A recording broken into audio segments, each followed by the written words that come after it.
ಕಚೇರಿಯ ರಾಯಲ್ ವಾತಾವರಣ, ವಿಶೇಷವಾಗಿ ನಿನಗಾಗಿ ಎಲ್ಲವನ್ನು ಮಾಡುವ ಸಮರ್ಥ ಸೆಕ್ರೆಟರಿ ಇದ್ರೆ ನೀನು ಯಾವುದೇ ಮಾಡುವ ಅಗತ್ಯವಿಲ್ಲದಿದ್ದರೆ ಆಗ ಅದನ್ನು ಇನ್ನಷ್ಟು ಎಂಜಾಯ್ ಮಾಡ್ತೀಯಾ. ಸಾಮ್ರಾಟ್ ಇನ್ನು ಇದನ್ನೇ ಯೋಚಿಸುತ್ತಿದ್ದಾಗ ಅವನ ಕಚೇರಿಯ ಬಾಗಿಲನ್ನು ತಟ್ಟಿದ ಶಬ್ದ ಬಂತು. ಅವನ ಸೆಕ್ರೆಟರಿ ನಂದಿತಾ ಬಂದಳು. ಇಂದು ಅವಳು ಇನ್ನು ಚೆನ್ನಾಗಿ ಕಾಣಿಸುತ್ತಿದ್ದಳು. ಆದರೆ ಈ ಬಾರಿ ನಂದಿತಾ ಸಾಮ್ರಾಟ್ನತ್ತ ನೋಡಿದಳು. ತಕ್ಷಣ ಟೈಗರ್ಗೆ ಏನೋ ಹೇಳಿದಳು.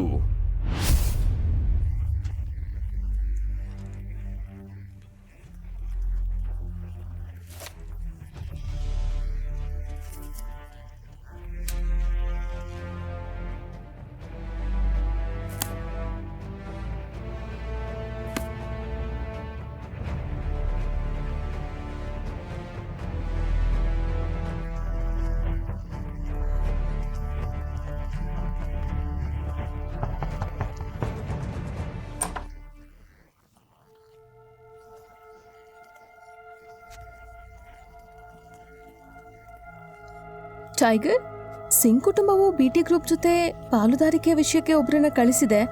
ಅವ್ರ ಹೆಸರು ಚಿರಾಗ್. ಅವನ್ನ ಹೊರಗೆ ಕಳಿಸು. ಸರಿ.